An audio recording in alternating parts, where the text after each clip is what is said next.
Konnichiwa minasan. Hey friends, how are you? Welcome to Saral Japani YouTube channel. This is a place where we talk about Japan, the Japanese culture, the Japanese life, and the Japanese language. And this is the series called Japanese Lessons for Beginners. Today we have reached the 84th lesson of this series, in which we shall be discussing about the verb arimas, which is a very frequently used verb in Japanese conversations, and its use every now and then. So in today's lesson we are going to look at different aspects of arimas. Arimas, the verb. So the root verb is aru. The base form of this verb is aru, which means to exist. Aru, it means to exist, and it denotes the existence of something which is non-living. So mind it, it's not for humans or animals, it's for non-living objects. So the existence of a non-living object at some place, at somewhere. So the existence is also a verb in a way. So in from that sense, aru or arimas is a verb. So no action has been done, no work has been done. So from that perspective, you may say that it's not a verb, that is, no work has been done and nothing is happening. But it's just the existence. So to existence itself is an action from the perspective of arimas verb. And arimas is used to denote that. For example, now the bank is over there. The book is on the table. My pen is not on the shelf. The sun is in the sky. In each of these sentences or examples, you can see that the existence of something at somewhere is indicated. For example, the bank is over there. Here bank is something and over there is somewhere. So the when we translate this to Japanese, it will be the bank will be the noun and it will be connected with the existence using this arimas verb. So we will see how what it will read in Japanese. Now another thing is des, which we have come across. So you might wonder, or you might have the question in your mind that existence is also denoted using des. For example, that is the sun. Sore wa taiyo desu. Now, what is the difference between des and arimas? So if you see, des is just the existence and arimas is the sun is in the sky. So sun is in the sky, that means this something is at somewhere. So when all both these two are present, then we require arimas verb to denote that. Taiyo wa sora ni arimasu. So here we cannot say that Taiyo wa sora desu or sora ni desu. No, we cannot say like that. So it's only if it only talks about the existence, then we can use both des and arimas. And if we talk about the existence of something at a definite place, then arimas must be used. At that time, we cannot use des. So des is incapable of handling that situation. Both des and arimas indicates existence, that is to be. However, arimas indicates the existence somewhere while des simply indicates the existence. Now this is the table to represent the various forms of this verb aru. In the present affirmative informal, it is aru, which is also the base verb. In formal, it becomes arimas. In past tense, aru becomes atta and arimas becomes arimashita, just like any other verb. In the negative sense, aru becomes nai. So this is totally different from the base verb aru. So it is just nai and past tense is nakatta. In the formal form, arimas becomes arimasen and arimashita becomes arimasen deshita. So in this way, if you come across any of these 8 versions in a conversation or in a sentence, then you know that this is the one of these 8 forms of aru or arimas. So let's look at a conversation now. Honda. Honda-san. Sumimasen, yuubinkyoku wa doko desu ka? Asoko ni arimasu. Ano shiroi biru desu ka? Iie, are wa ginkou desu. Yuubinkyoku wa ginkou no tonari desu. Arigato.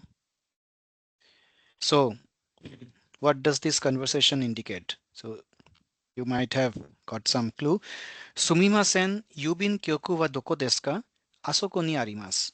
Ano shiroi biru desu ka? Iie, are wa ginkou desu. Yuubinkyoku wa ginkou no tonari desu. Arigato. Or, yuubinkyoku wa ginkou no tonari ni arimasu.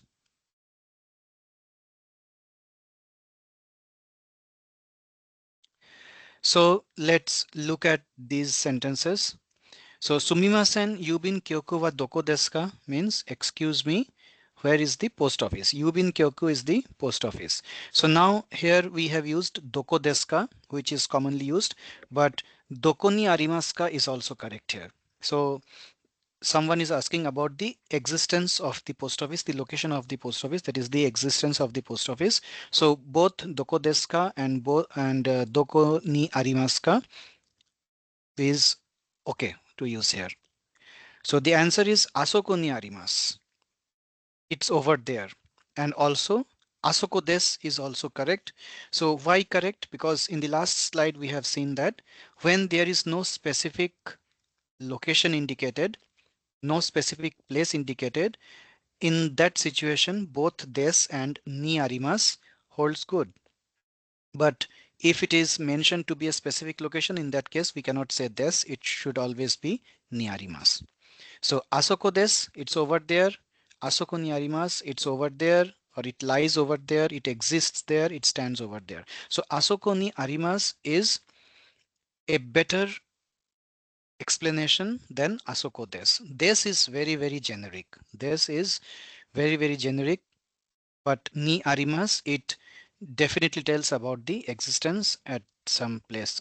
It may be indicated by koko, soko, asoko, that is here, there, over there, or it may use any specific place. And this is another usage of the ni particle. So arimasu is always used along with ni, asoko ni arimasu. So earlier we have discussed about the ni particle when it is used in connection with the time and day and date. So this is another application where ni is used to denote the existence of somewhere at some place. So ni will be used after the place. Asoko ni arimasu. Asoko means over there, so that indicates the place, and after that it will be ni particle. So the next sentence is ano shiroi biru desu ka?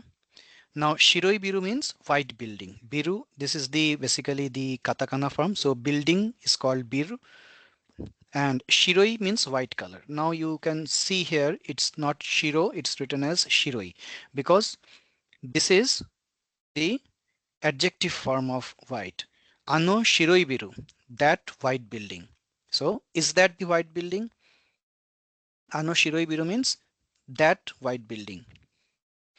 So in this case shiroi is used as adjective. If shiro, that is white, is used as noun, in that case it will become shiro. Shiroi will become shiro.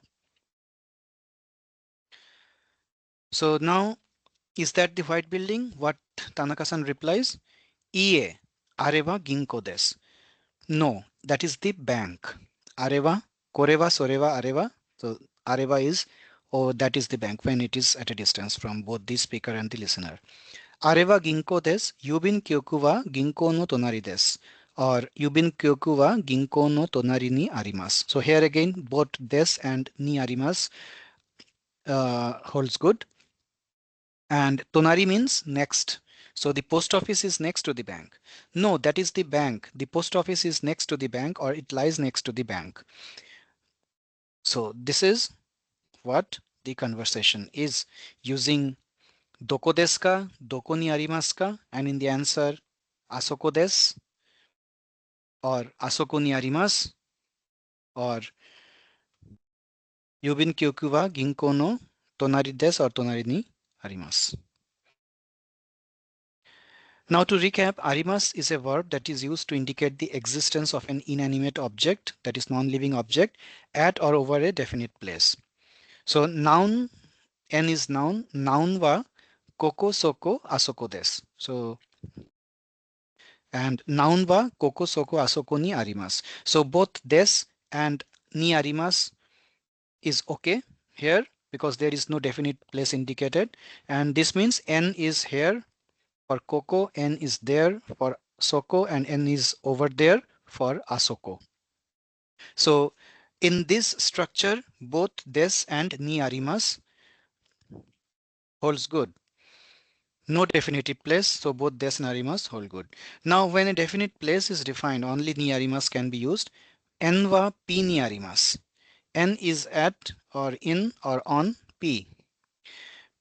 N wa p no ue ni arimasu. N is on the p. So this we generally use when we say something is on the table or something is under the table, then we can use ue. Ue means over the table and shita is under the table. En wa p no ue ni arimasu means n is on the p. And if we say en wa p no shita ni arimasu, then it will be n is under the p. The book is on the table. Hon wa teburu no ue ni arimasu. And if we say the book is under the table, then we will say hon wa teburu no shita ni arimasu. So let's look at some examples. Terebi wa soko ni arimasu. That means the TV is over there.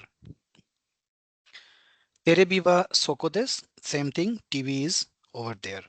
Ringo no ki wa asoko ni arimasu. The apple tree is over there. Or ringo no ki wa asoko desu. That also gives the same indication. Ringo no ki means the apple tree. The apple tree is over there. Hon wa koko desu. Here is the book. Hon wa koko ni arimasu. Here is the book as well. So this is the same explanation because for koko, soko, asoko, there is no definitive place. So both des and ni arimasu are okay. Des is not a complete verb. So now we have been discussing the limitations of des. So des is not a complete verb. It is incapable of expressing everything that a specific verb does. Arimasu is a complete verb in itself. Using arimasu, one can tell the exact location. Des simply tells about the existence. So although this is a verb, but it is not a complete verb, it's an incomplete verb. So it has many limitations. It just gives some generic indication of the existence of something. Ni arimasu, ni is used for place indicator and arimasu is used for existence. In this way, the combination of ni and arimasu gives the proper structure of the sentence when we say noun wa p ni arimasu. Ni particle is used to express specific date, day and time as we have seen in an earlier lesson. Ni particle is also used along with arimasu to indicate a place for existence of something. And this ni is used after the place. So isu wa soko ni arimasu. Isu means chair. So isu wa soko ni arimasu means the chair is over there. Isu wa soko ni arimasu. Denwa wa koko ni arimasen. Denwa is phone. The phone here, the phone is not here. Denwa wa koko ni arimasen means the phone is not here. Kutsu wa soko ni arimashita. My shoes were over there. Kutsu means shoes. So shoes were over there. So it was there some time ago. Since this is a past tense, arimashita, we don't know if it is there or not at this moment, but it was there some time back in the past. So kutsu wa soko ni arimashita. The shoes were over there. And denwa wa koko ni arimasen. The phone is not here. Now let's look back at the same conversation. Sumimasen, yuubinkyoku wa doko desu ka? Or yuubinkyoku wa doko ni arimasu ka? Both questions are koko ni arimasen. The phone is not here. Now let's look back at the same conversation. Sumimasen, yuubinkyoku wa doko desu ka? Or yuubinkyoku wa doko ni arimasu ka? Both questions are Correct. Both are correct. Doko desu ka ni arimasu ka? Both are correct. Asoko desu. Asoko ni arimasu. So next we can use this structure to practice for different nouns. In place of yuubinkyoku, now we can see ginko. Ginko is bank. Ginko wa doko desu ka? Ginko wa doko ni arimasu ka? Koko desu. Here is the bank. You are standing just next to it. Koko desu, soko desu, asoko desu, or asoko ni arimasu. Gakko.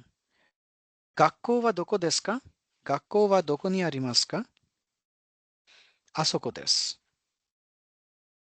Eki wa doko desu ka? Eki wa doko ni arimasu ka? Sumimasen. Next, so the first three were some specific buildings or places. Now we can use the same for non-living objects as well, like toys, which is called omocha. Omocha wa doko desu ka? Where are the toys, or where is the toy? Soko ni arimasu. Soko ni arimasu. Omocha wa soko ni arimasu. If we want to say the full sentence, omocha wa soko ni arimasu. Eki wa asoko desu. Eki wa asoko ni arimasu. Gakkou wa koko desu. Gakkou wa koko ni arimasu. Ginko wa asoko desu. Ginko wa asoko ni arimasu. Similarly, omocha wa koko desu. Omocha wa koko ni arimasu. Taj Mahal wa doko desu ka? Now Taj Mahal, if people you know, is the Taj Mahal in India, which is one of the 8 wonders, one of the 7 wonders. Taj Mahal. So it's basically called Taj Mahal, but in Japanese it becomes Taj Mahal. Taj Mahal wa doko desu ka? Or Taj Mahal wa doko ni arimasu ka? Taj Mahal wa Agra ni arimasu. Agra is the city where Taj Mahal exists. So that means this is a monument, and where does it exist? It exists on a city. And so city will be followed by ni arimasu.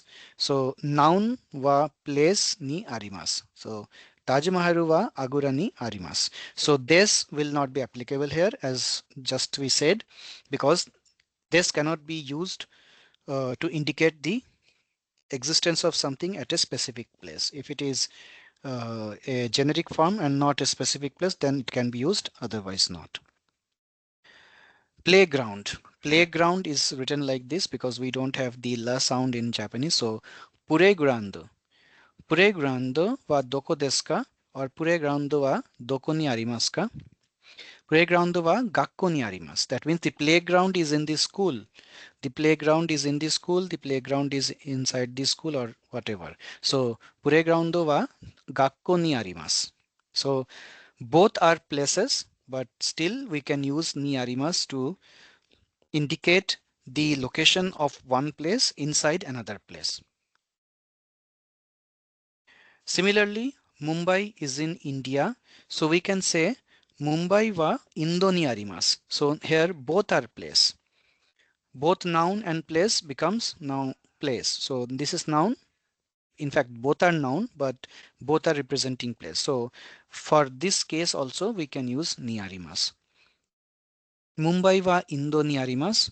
Fujisan wa Nihon ni arimasu. That is, Mount Fuji is in Japan. So very, very important sentence structure. So you can say, you can read a lot of many of such examples, and you can practice also.